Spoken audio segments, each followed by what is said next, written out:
देश के करोड़ों लोग सुख चैन की नींद सो गए।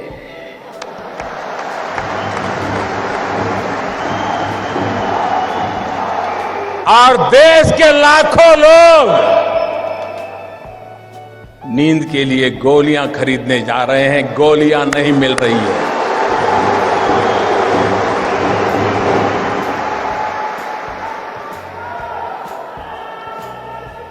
मेरे प्यारे देशवासियों, मैंने 8 तारीख रात को 8 बजे देश के सामने काले धन के खिलाफ, भ्रष्टाचार के खिलाफ मैं जो लड़ाई लड़ रहा हूं, देश जो लड़ाई लड़ रहा है, हिंदुस्तान का ईमानदार इंसान जो लड़ाई लड़ रहा है, उस दिशा में एक अहम कदम उठाया है।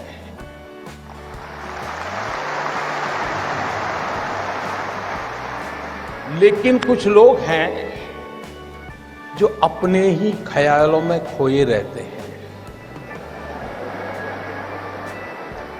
वे अपनी नाप पट्टी लेकर के ही किसी को नापते रहते हैं और उसमें फिट नहीं होता है तो देखते हैं यार कुछ गड़बड़ है। अगर इस देश के अर्थशास्त्रियों ने, इस देश के पल्सिस को समझ करके एनालिसिस करने वालों ने, ये पुरानी सरकारें, पुराने नेता, उनको नाप के तोलने के जो तराजू हैं, मेरे आने के बाद अगर बदल दिए होते तो ये दिक्कत नहीं आती।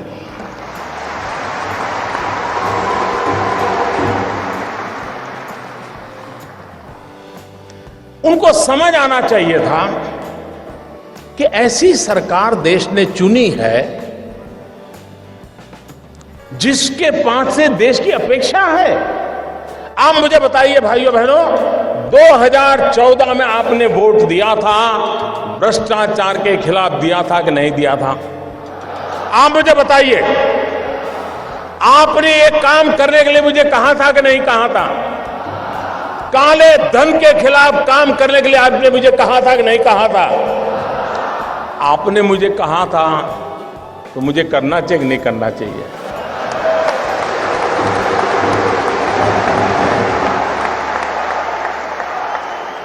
आप मुझे बताइए, आपने जब मुझे ये करने के लिए कहा था तो आपको भी पता था ना भाई ये काम करूंगा तो थोड़ी तकलीफ होगी? पता था कि नहीं था? ऐसा तो नहीं था कि बस आपको ऐसे ही मुंह में पतासा आ जाएगा, ऐसा तो नहीं था ना? सबको मालूम था। ये सरकार बनने के तुरंत बाद हमने एक सुप्रीम कोर्ट के निवृत्त न्यायमूर्ति के नेतृत्व में स्पेशल इन्वेस्टिगेशन टीम बनाई, SIT।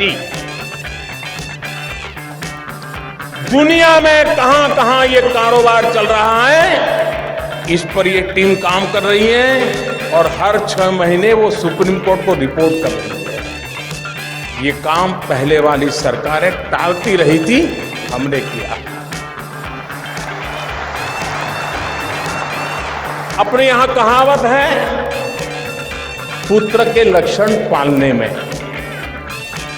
जब मेरी पहली कैबिनेट में पहले ही दिन ऐसा बड़ा कड़ा निर्णय करता हूं तो पता नहीं था कि मैं आगे करने वाला हूं जी। मैंने छुपाया था क्या? कुछ नहीं छुपाया मैंने। हर बार मैंने ये बात कही है और आज मैं आपको इसका ब्यौरा दे रहा हूं। देश मुझे सुन रहा है। मैंने देश को कभी अंधेरे में नहीं रखा है, मैंने देश को कभी गलतफहमी में नहीं रखा है। खुल करके बात कही है और ईमानदारी से।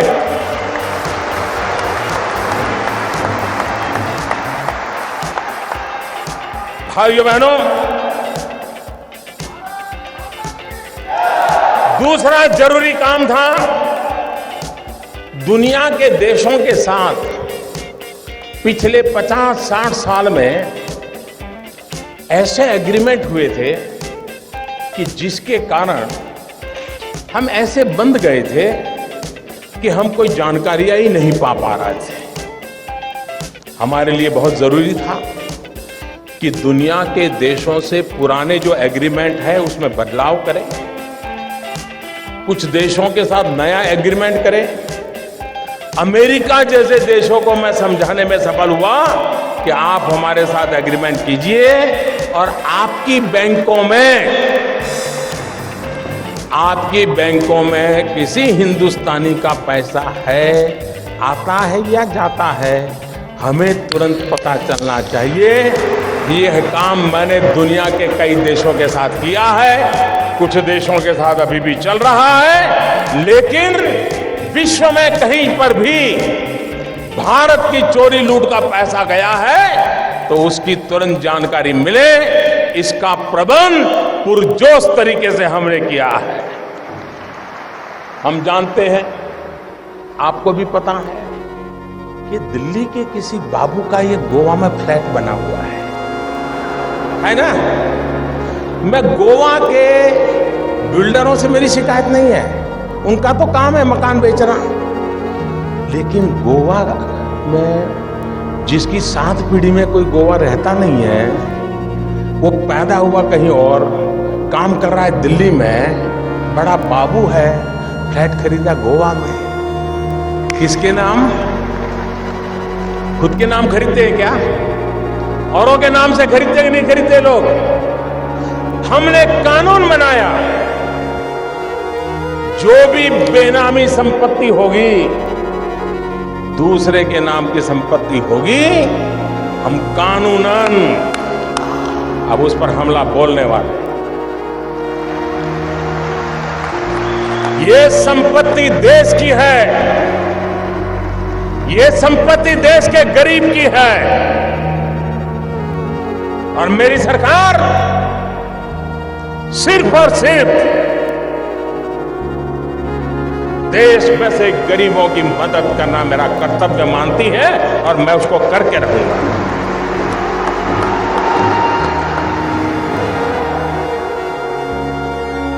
हमने देखा है, घर में शादी हो, ब्याह हो, कुछ काम हो, ज्वेलरी खरीदते हैं, बीवी का जन्मदिन हो, ज्वेलरी खरीदते हैं, कभी सोना खरीदते हैं, और ज्वेलर भी कोई बात नहीं, ले जाइए साहब, थैला भर करके ले आइए, ले जाइए, न बिल देना, न लेना, न कोई हिसाब रखना, कुछ नहीं साहब। चल रहा था कि नहीं चल रहा था? सब कैश चलता था कि नहीं चलता था? ये कोई गरीब लोग करते थे क्या? ये बंद होना चाहिए कि नहीं होना चाहिए? हमने नियम बनाया कि 2 लाख रुपए से ज्यादा अगर आप गहने खरीदते हैं, ज्वेलरी खरीदते हैं, तो आपको आपका पैन नंबर देना पड़ेगा ही। इसका भी विरोध हुआ था। आप हैरान होंगे, आधे से ज्यादा पार्लियामेंट के मेंबर, आधे से ज्यादा मुझे यह कहने के लिए आए थे कि मोदी जी ये नियम मत लगाओ, और कुछ लोगों ने तो चिट्ठी लिखित में मुझे चिट्ठी लिखने की हिम्मत की है। जिस दिन मैं उसको पब्लिक में करूंगा, शायद पता नहीं वो अपने इलाके में जा पाएंगे कि नहीं जा पाएंगे।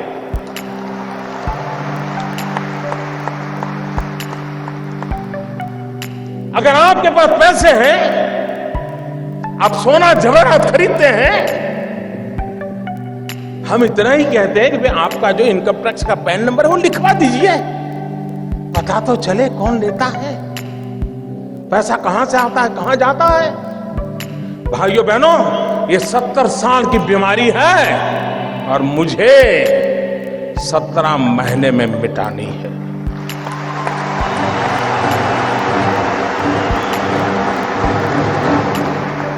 भाइयों बहनों,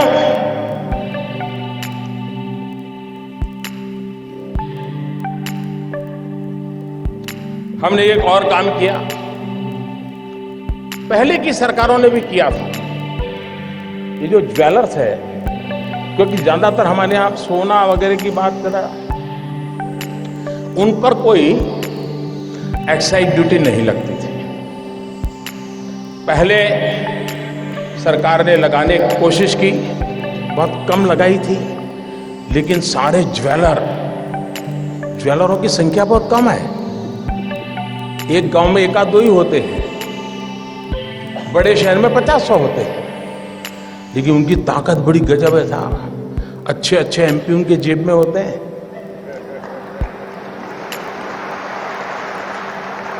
और ज्वेलरी पर जब एक्साइज लगाई तो मेरे पर इतना दबाव आया, एमपीओ का दबाव, डेलीगेशन, हमारे परिचित, साहब ये तो सब इनकम टैक्स वाले लूट लेंगे, ये तबाह कर देंगे, ऐसे ऐसे बताते थे। मैं भी डर गया कि यार मैं ये करूंगा पता नहीं क्या हो जाएगा। मैंने कहा ऐसा करो भाई, 2 कमेटी बनाते हैं, वार्ता करेंगे, चर्चा करेंगे। सरकार की तरफ से उनको भरोसा था, ऐसे एक्सपर्ट कमेटी बनाई। पहले वाली सरकारों को ये प्रयास वापस लेना पड़ा था। साहब मैं ईमानदारी से देश चलाना चाहता हूं, मैंने वापस नहीं लिया। मैंने ज्वेलरों को विश्वास दिलाया कोई आपसे ज्यादती नहीं करेगा, और अगर कोई इनकम टैक्स वाला ज्यादती करता है, आपने मोबाइल फोन से उसका रिकॉर्डिंग कर लीजिए, मैं उसके खिलाफ काम करूंगा। ये कदम हमने उठाया था। जिनको पता हो, ये सारा देख करके समझ नहीं आता था क्या मोदी क्या करेगा आगे। लेकिन अगर आप अपनी दुनिया में इतने मस्त थे कि और पॉलिटिकल पार्टी की तरह ये भी आकर के चला जाएगा, मैं भाइयों बहनों कुर्सी के लिए पैदा नहीं हुआ।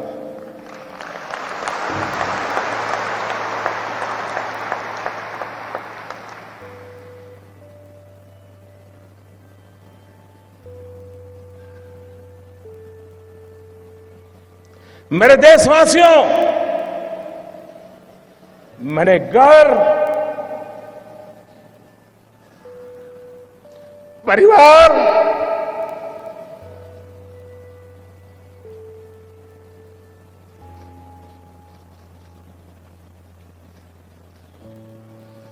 सब कुछ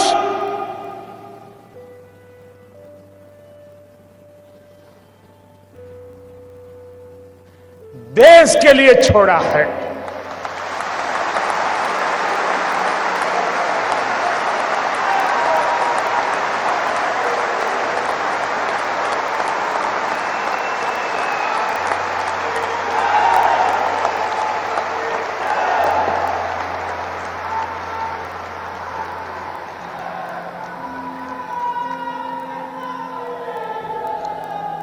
हमने दूसरी तरफ ये भी जोर लगाया। अच्छा, कुछ लोग होते हैं मजबूरन कुछ गलत करना पड़ा हो। सब लोग बेईमान नहीं होते जी, सब लोग चोर भी नहीं होते कि मजबूरन कुछ करना पड़ा होता है।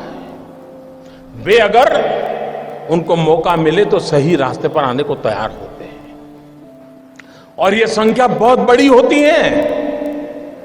हमने लोगों के सामने स्कीम रखी कि अगर आपके पास ऐसे बेईमानी के पैसे पड़े हैं, गलत पैसे पड़े हैं, तो आप इस कानून के तहत जमा करा दीजिए, इतना दंड भर दीजिए। उसमें भी मैंने कोई माफी नहीं दी। लेकिन व्यापारी लोग चीजों को समझने में बड़े होशियार होते हैं। उनको समझ में आ गया कि ये मोदी है, कुछ गड़बड़ करेगा। आपको जानकर के खुशी होगी, आजादी के 70 साल में ऐसी योजनाएं कई बार आई। पहली बार 67,000 करोड़ रुपीज लोगों ने आकर के दंड समेत जमा कर दिए साहब। और 2 साल में टोटल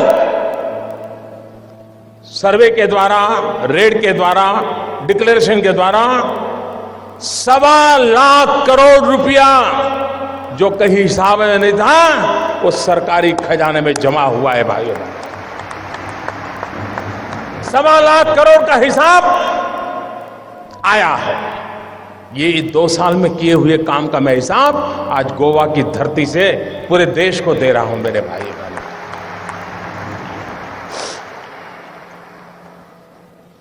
उसके बाद हमें मालूम था मुझे क्या करना है। हमने जनधन अकाउंट खोले। जब मैं ये स्कीम लेके आया था तो मेरी कैसी मजाक हुई थी, पार्लियामेंट में भाषण कैसे हुआ था आपको याद होगा। मुझे पता नहीं क्या क्या कहा जाता था। उनको लग रहा था कि मोदी के बाल नोच लेंगे तो मोदी डर जाएगा। अरे मोदी को जिंदा जला दोगे तो भी मोदी डरता नहीं।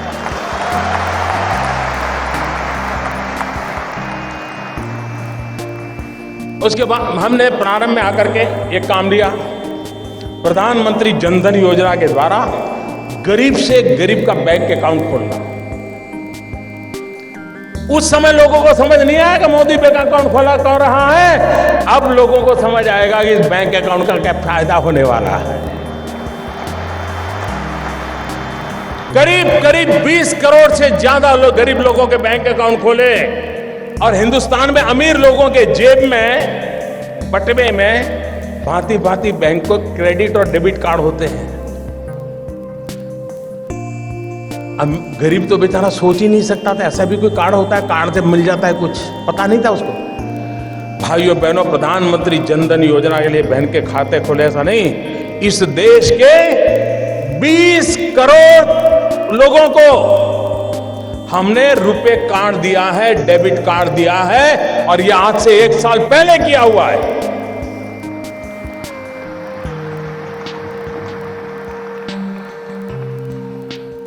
उस डेबिट कार्ड से अगर उसके खाते में पैसे हैं, वो बाजार से कोई भी चीज खरीद सकता है, उसकी व्यवस्था उसमें उपलब्ध है भाई। लेकिन लोगों को लगा नहीं, जैसे हर पॉलिटिकल काम होता है वैसे ही पॉलिटिकल काम नहीं था। मैं धीरे धीरे धीरे देश की आर्थिक तबीयत सुधारने के लिए अलग अलग दवाइयां दे रहा था, धीरे धीरे डोज बढ़ा रहा था। मैं डोज धीरे धीरे बढ़ा रहा था।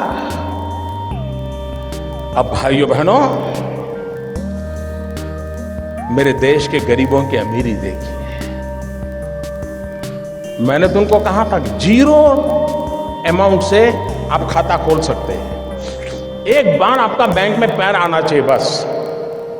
ये आर्थिक व्यवस्था में कहीं आप भी होने चाहिए। लेकिन मेरे देश के गरीबों की अमीरी देखिए दोस्तों। ये आज जो अमीर लोग रात को सो नहीं पाते हैं ना, गरीबों की अमीरी देखिए दोस्तों। मैंने तो कहा था कि 0 रकम से आप बैंक अकाउंट खोल सकते हैं, लेकिन मेरे देश के गरीबों ने बैंकों में जनधन अकाउंट में 45,000 करोड़ रुपया जमा करवाया दोस्तों। 45,000 करोड़ रुपया। यह देश के सामान्य मानवी की ताकत को हम पहचाने। 20 करोड़ परिवारों को रुपए कार्ड दिया। फिर भी कुछ लोग मानते ही नहीं थे।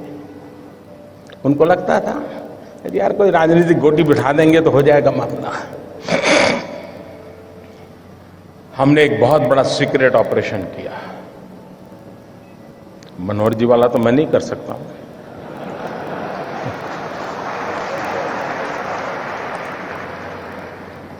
दस महीने से काम पे लगा रहा। एक छोटी विश्वस्त टोली बनाई, क्योंकि इतनी नई नोटें छापना, नोटें पहुंचाना बड़ा कठिन, चीजें छिपाना बड़ा सीक्रेट रखना, वरना ये लोग ऐसे होते साहब, पता चल जाए तो साहब अपना कर लेंगे। और 8 तारीख रात 8 बजे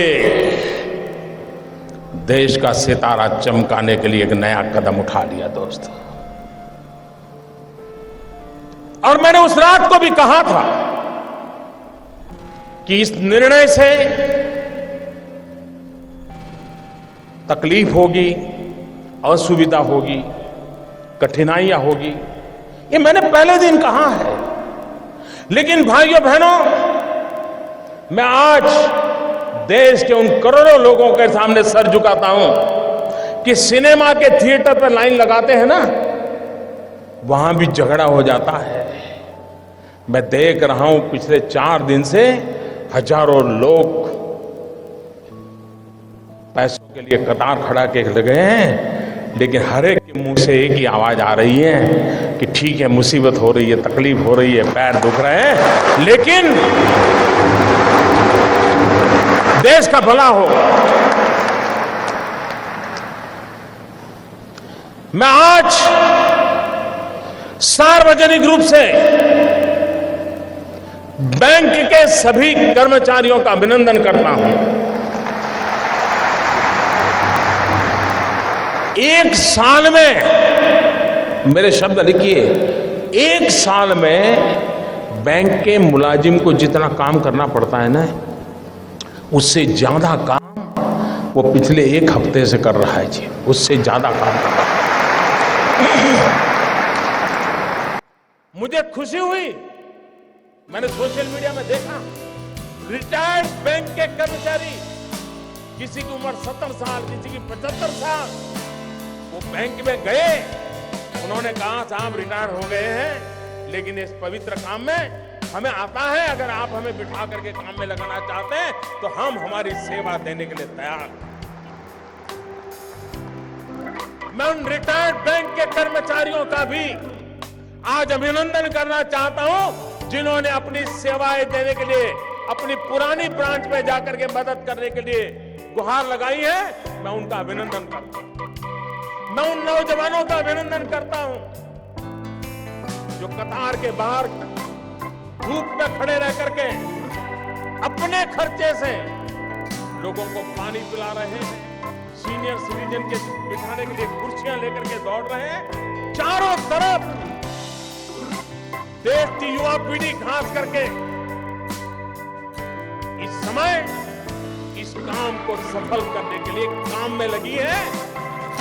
इस काम की सफलता का कारण 8 तारीख के 8 बजे मोदी का निर्णय नहीं है। इस काम की सफलता का कारण 125 करोड़ देशवासी, जिसमें कुछ लाख छोड़ दो, ये जी जान से लगे हैं, इसलिए योजना सफल होना सुनिश्चित है। दूसरी बात बताना चाहता, मुझे बताइए, हमारे देश में मतदाता सूची, वोटर्स लिस्ट, सभी पॉलिटिकल पार्टियां मतदाता सूची बनाने में काम करती है नहीं करती? सरकार की सभी लोग काम करते हैं कि नहीं करते? सारे टीचर्स करते हैं कि नहीं करते?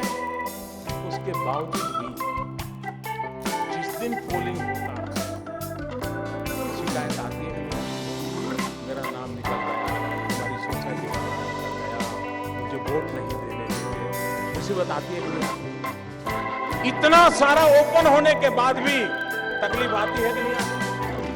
भाइयों बहनों, हमारे देश में चुनाव होता है, चुनाव में तो क्या करना होता है? जाना, बटन दबाना, वापस आना। तो भी इस देश में करीब 3 महीने 90 दिन तक चुनाव का काम करता है, 90 दिन तक। और उसमें सारा पुलिस तंत्र, सीआरपीएफ, एसआरपी, बीएसएफ, गवर्नमेंट का हर मुलाजिम, पॉलिटिकल पार्टी के करोड़ों करोड़ों कार्यकर्ता, सब लोग 90 दिन तक दिन रात मेहनत करते हैं। हमारे इतने बड़े देश का चुनाव संपन्न, 90 दिन लग जाते हैं। मैंने सिर्फ देश से 50 दिन मांगे हैं, 50 दिन। 30 दिसंबर तक मुझे मौका दीजिए मेरे भाइयों बहनों। अगर 30 दिसंबर के बाद कोई मेरी कमी रह जाए, कोई मेरी गलती निकल जाए, कोई मेरा गलत इरादा निकल जाए, आप जिस चौराहे में मुझे खड़ा करेंगे, मैं खड़ा होकर के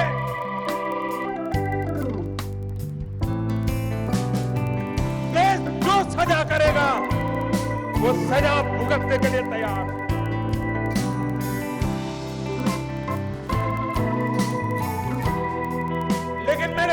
देशवासी, दुनिया आगे बढ़ रही है, भारत की ये बीमारी देश को तबाह कर रही है। 800 मिलियन 65% 35 से कम उम्र वाले नौजवान, उनका भविष्य दांव पर लगा। इसलिए मेरे भाइयों बहनों, जिनको राजनीति करनी है करें, जिनका लूट चुका है वो रोते रहे, गंदे आरोप लगाते रहे, लेकिन मेरे ईमानदार देशवासियों, आइए मेरे साथ चलिए। सिर्फ 50 दिन, 30 दिसंबर के बाद मैं आपने जैसा हिंदुस्तान चाहा है वो देने का वादा करता हूं।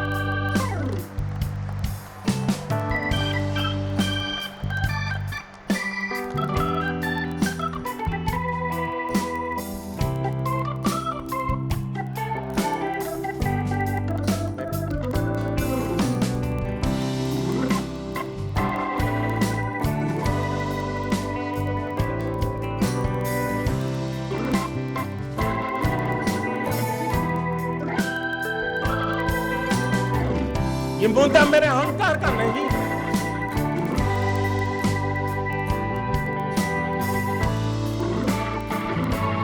भाइयों बहनों,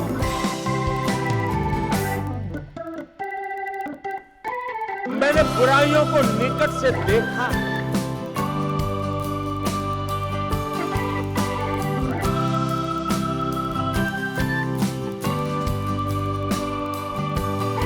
देशवासियों की तकलीफ समझता हूं, उनकी मुसीबत समझता हूं, लेकिन ये कष्ट सिर्फ 50 दिन के लिए है। 50 दिन के बाद हम सफाई में सफल हो गए, और एक बार सफाई हो जाती है ना,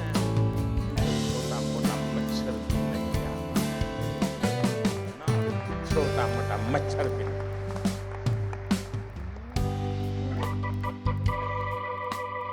मुझे विश्वास है, मैंने लड़ाई ईमानदार लोगों के भरोसे शुरू की। ईमानदार लोगों की ताकत पर मुझे पूरा विश्वास है, पूरा यकीन है, पूरा भरोसा है।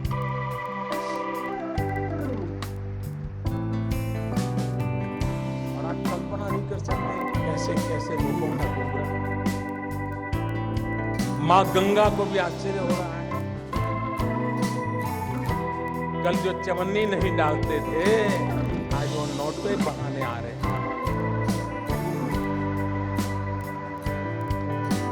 वो गरीब विधवा मां मोदी को आशीर्वाद देती है कि बेटा,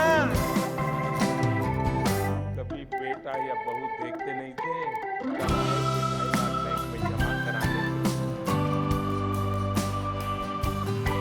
उन गरीब विधवा माओं के आशीर्वाद देश की सफलता के यज्ञ को आगे बढ़ाएंगे।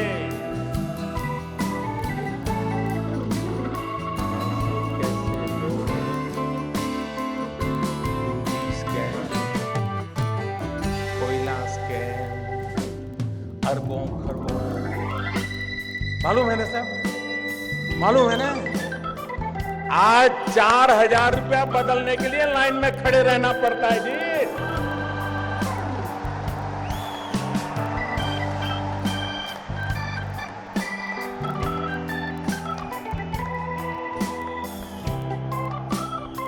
अरे 125 करोड़ देशवासियों का प्यार न होता, विश्वास न होता, सरकारें तो आती और चली जाती। मेरे भाई बहनों, देश अजरा है, देश का भविष्य उज्जवल है। इस उज्जवल भविष्य के लिए कष्ट झेलना, मैं कभी कभी हैरान हूं। अभी कल मुझे एक पत्रकार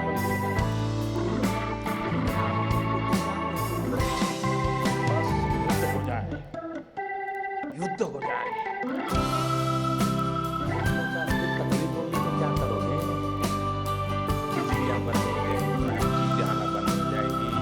रेलवे कैंसिल हो जाएगी, रेलवे में फौज के लोग जाएंगे, आप नहीं जा पाएंगे, तब क्या करेंगे? कहना बड़ा सरल होता है भाई, उपदेश देना बड़ा सरल होता है। जब निर्णय करते हैं तब उसके साथ चलना सामान्य मानवी की कोई तकलीफ नहीं होती। मैं देशवासियों को एक और कहना चाहता हूं, इन दिनों बहुत भ्रष्टाचार या काले धन के मुद्दे पर बोलने की हिम्मत नहीं है, क्योंकि जो भी बोला है पकड़ा जाता है। यार कुछ दान में काला है। हर कोई हंसते हुए चेहरे बोल रहा है, नहीं मोदी जी ने अच्छा किया, अच्छा किया।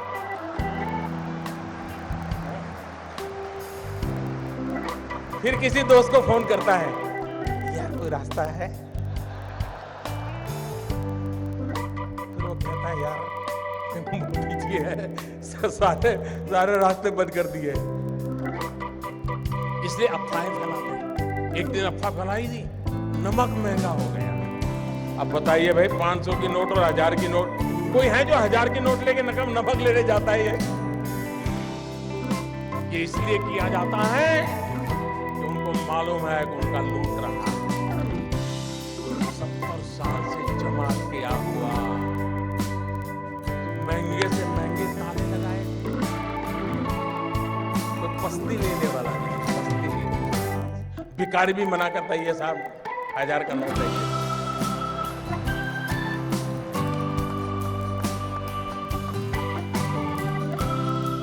भाइयों बहनों, ईमानदार को कोई तकलीफ नहीं है।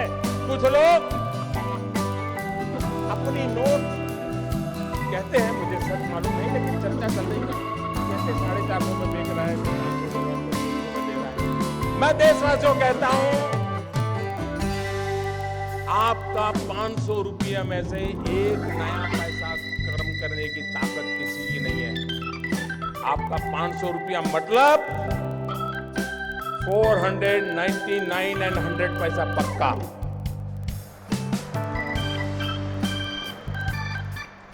ऐसा किसी कारोबार में आप लिप्त मत होइए। कुछ बेईमान लोग अपने लोगों को कहते थे, जाओ लाइन में खड़े हो जाओ, 2-2000 का करवा लो यार, मेरा थोड़ा बहुत बच जाएगा। और दूसरा, भाइयों बहनों, मेरा सबसे आग्रह हो सकता है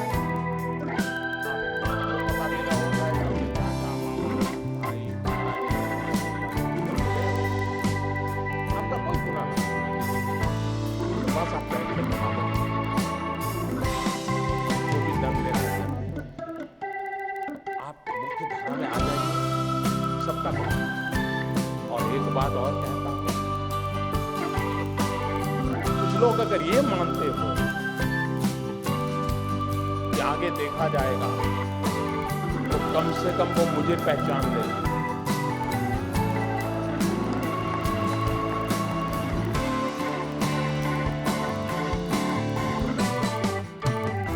देश आजाद हुआ तब से अब तक का आपका कच्चा चिट्ठा मैं खोल दूंगा। जिनके पास ये बेईमानी का है, वो मान के चले कागज का टुकड़ा है, वो ज्यादा कोशिश ना करें, ज्यादा कोशिश ना करें, वरना सरकारी मैं इसके लिए अगर 1 लाख नए लड़कों को नौकरी देनी पड़ेगी तो दूंगा, और कोई इसी काम में लगाऊंगा। लेकिन देश में ये सारा कारोबार बंद चल रहा है, उसको बंद करना है। और अब लोग मुझे समझ गए हैं। इतने दिन उनको समझ नहीं आया, लेकिन जरा ये डोज ज्यादा आया तो समझ आया। लेकिन ये एंड नहीं है, ये पूर्ण विराम नहीं है। मैं आज खुल करके कहता हूं, ये पूर्ण विराम नहीं है। देश में भ्रष्टाचार, बेईमानी बंद करने के लिए मेरे दिमाग में और भी कई प्रोजेक्ट चल रहे हैं।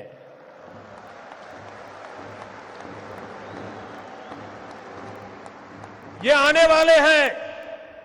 ये ईमानदार लोगों के लिए मैं कर रहा हूं जी, देश के गरीब लोगों के लिए कर रहा हूं।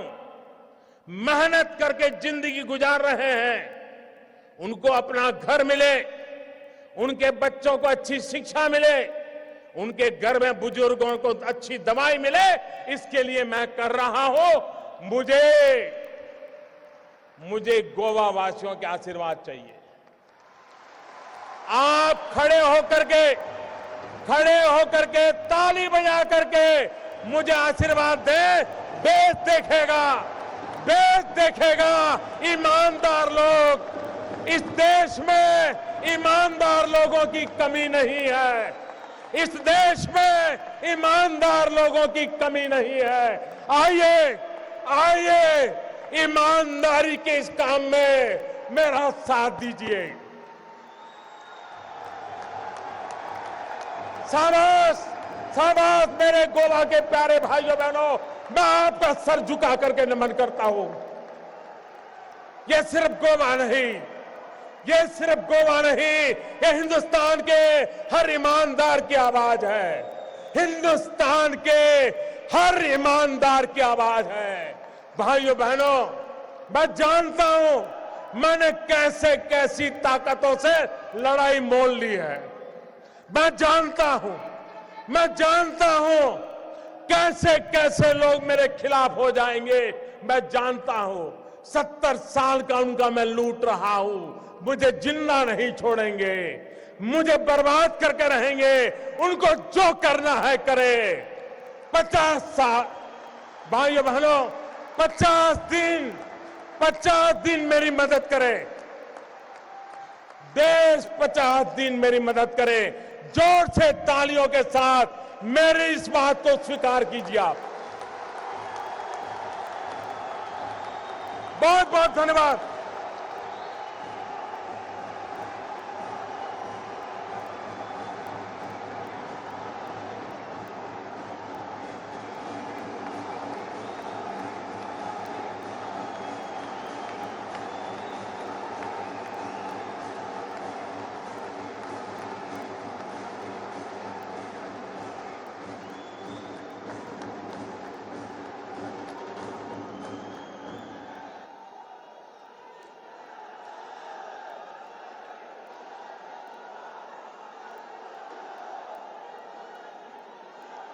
देश के उज्जवल भवितव्य के लिए कर्तव्यपूर्ण वचनों और कार्य के प्रति हम सधन्यवाद प्रकट करते हैं। हम भी आबद्ध है, प्रतिबद्ध है। भारतात गोयची एक वेगळी सया आणि ताजेर प्रधानमंत्र्यांची असा एक खाशेली माया। आपका एक विशेष अनुग्रह गोवा राज्य पर हमेशा हमेशा रहेगा। हम आभारी हैं। भविष्य में भी आपके मार्गदर्शन से देश की विकास की गति और रोशन में रहेगी। फिर एक बार गोवा वासियों की ओर से सधन्यवाद। परतून एकदा मागता वास्को ते सांगे आणि पेडणे ते काणकोण म्हणसर आयिल्ल्या सगळ्या जनतेकडेन उभे राहून अभिवादनाची एक सलामी देशाचे प्रधानमंत्री श्री नरेंद्र मोदीजी हांकां।